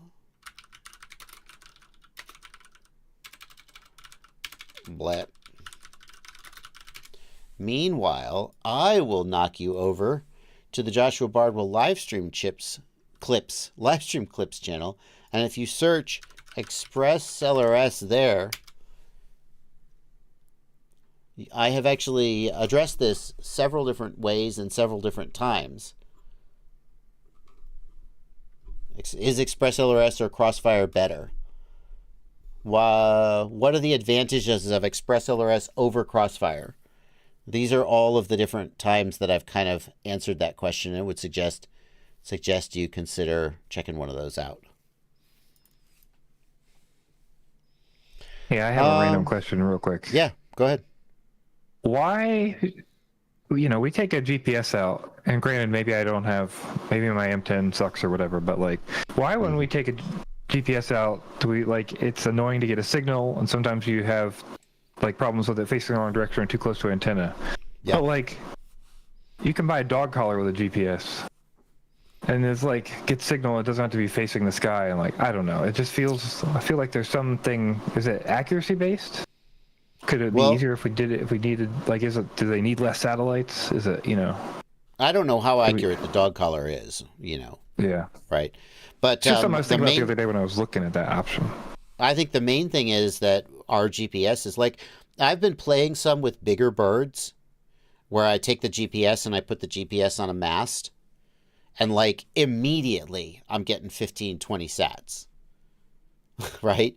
And I'm putting the GPS on a mast because I want clean compass data, right? But it like, I think that the reason our GPSs usually suck is that we've got these tiny little quadcopters and there's all these electronics. There's a video transmitter, there's a receiver, there's a flight controller, there's just all these electronic interference. And like, so then you go, okay, well, why is the DJI Mini so good? And that's just like, I just talked for 20 minutes on the live stream earlier about why DJI is just so freaking good, you know? Yeah, actually, there's a video, you saying that, there's a video from Asianometry about that just came out not that long ago on YouTube, where they talked about how like Apple essentially developed the technology for sorting out signals based on grounding planes and stuff because they had to do it with iPhones, right? Yeah. I was talking to a guy who knows a lot about Pixhawk and RGPilot. And I asked him, like, because he had a similar build to the one I had, and his was running Pixhawk and mine was running Betaflight. And he was like, his compass was way better than mine. I was like, well, why is that?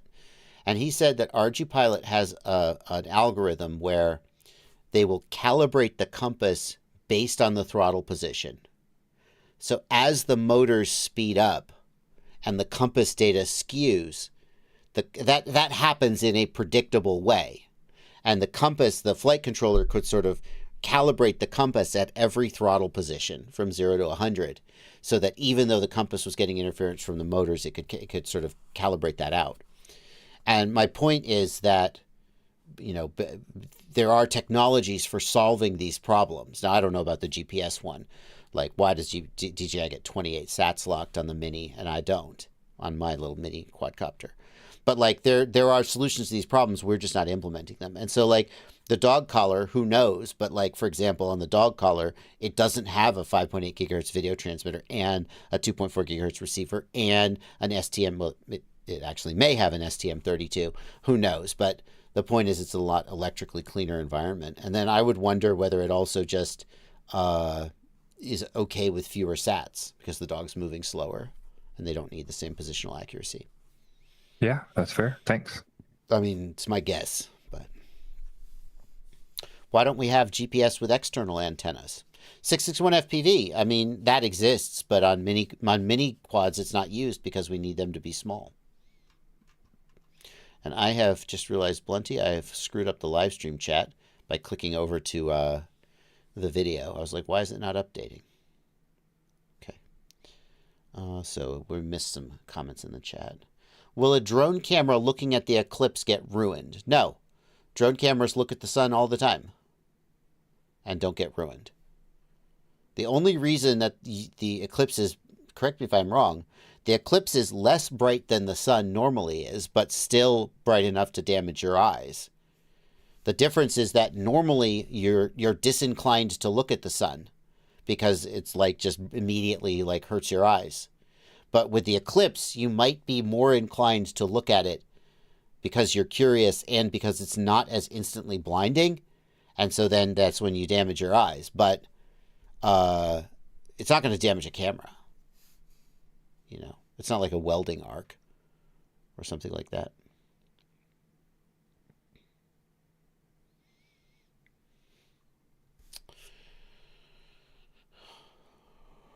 You probably knock out super chats when you're ready.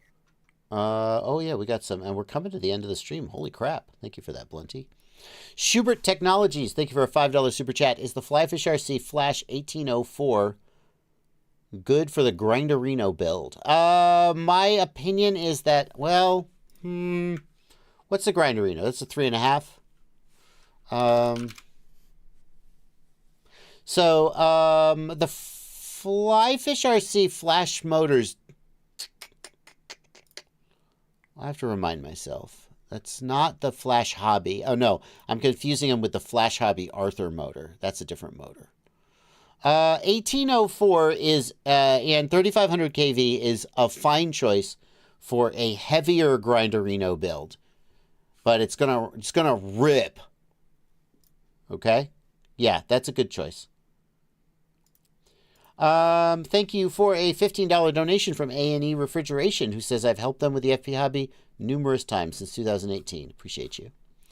Serizonikov Alexander says, hi, I was looking at the walk snail bind flies the other day and stumbled upon the Axis Flying Manta 3.6, which got me thinking, why would you want a heavy 6S 3.5-inch drone if you can get a 5-inch instead? Good point. The main reason for going to a 3.5-inch is to stay under 250 grams. And they're very good at that. Some people just like how a smaller drone flies, but I think you're not entirely off base. That by the time you've got heavy 3.5, you kind of might as well go up to a bigger quad and get the full benefit of the aerobatic performance. How useful are heat sinks on modern ESCs, says Dan Z. Super useful. They're super important. Heat dissipation is the #1 thing that limits an ESC's ability to handle current. So, like, I can't speak to any specific heat sink, but yeah, they're super useful and super important. Thank you for $5 from Yeah Boyd. What are a few things to check when troubleshooting a quad drifting off course? Yeah Boyd, I'm going to need more information. Like, if you're doing a long-range quad and you're flying in the wind, it's drifting off course because of the wind. I need to know more about how you're drifting. Is it like tilting like this? Well, maybe your sticks are not calibrated or not centered. And what flight controller are you using? Is it something with iNav where it should course hold? Or is it like Betaflight where it has no course hold? We're going to need to get some more information here from Yeah Boyd. We got about 4 minutes left in the stream. Let's see if we can get a few more in. By the way, there's like 45 questions in the queue that we are not going to get to. So, if I didn't get to your question and you still want an answer, email me, jb@joshuabardwell.com, or if you're a patron, email patrons@fpvknowitall.com. It's a little confusing that one is joshuabardwell.com and one's fpvknowitall.com. I'll give you a hint. Those domains are actually the same. And you can actually email patrons@joshuabardwell.com or jb at fpvknowitall. It doesn't actually matter. But when I say JB, it feels like I want to say @Joshua Bardwell, because JB @Joshua Bardwell just clicks for me. So patrons@fpvknowitall.com. Anybody can ask a question, patron or not, and I do my best to answer them. So please, if I didn't get to your question, that's just how live streams go, but I would still love to answer it. You can just email me. We got a question here from Blown Stuff FPV, who says, can I use a right-hand antenna on my Vista or Airlink considering the goggles to have linear antenna? Yes, absolutely. I mean, you should use a linear antenna, but if you're going to use a circular antenna, then it doesn't matter if it's left or right. They are both equally mismatched with the linear antennas on the goggles, and it doesn't really matter. Jan Lars wants to know, is walk snail really worth it over analog? Yes. Yes. Yes. I will firmly say yes to that. Walk snail is better than analog in terms of range and video quality, not latency. But if you're asking that question, I'm going to guess that latency isn't what you care the most about. We got a question here. I saw this question asked several times and didn't get to it, in part because I don't like it when people are like spamming the chat. But here it is. It's time. When I try to test my motors, the maximum the motor spins is around 20% of the throttle stick position. Try the motor sliders. When you arm and raise the throttle, all kinds of weird things could be going on because the PID loop is trying to PID loop. What you need to do is you need to test with the sliders. And if the sliders go from 0 to 100, then everything is okay. You have some kind of a flight controller issue. The next thing to do is put the props on the flight controller and take it out and see if it hovers.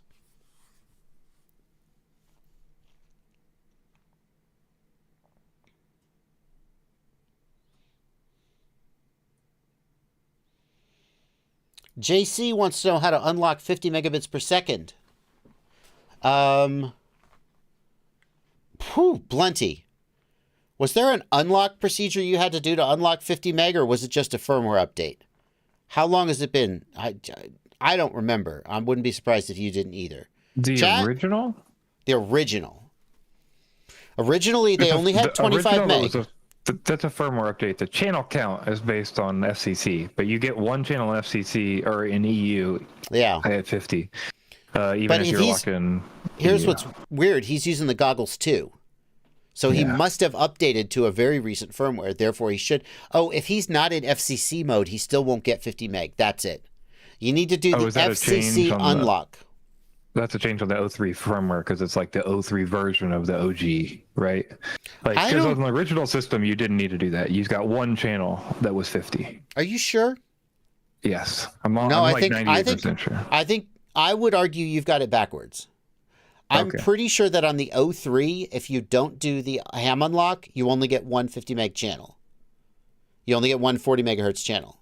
But on the original Air unit and Vista, I would like give a 53% probability, so not a strong probability, that you don't get 50 meg at all unless you FCC unlock. I'm vaguely remembering this.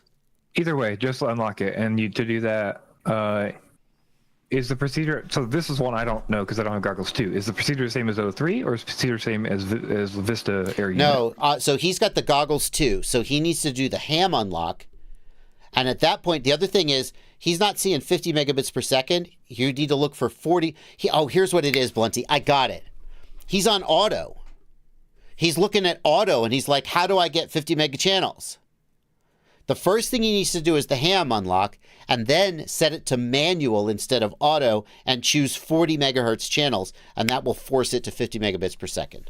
So on goggles too, the ham unlock is the goggles only, correct? Correct. You don't unlock the air units at all. Great. Yep. Okay. Woo!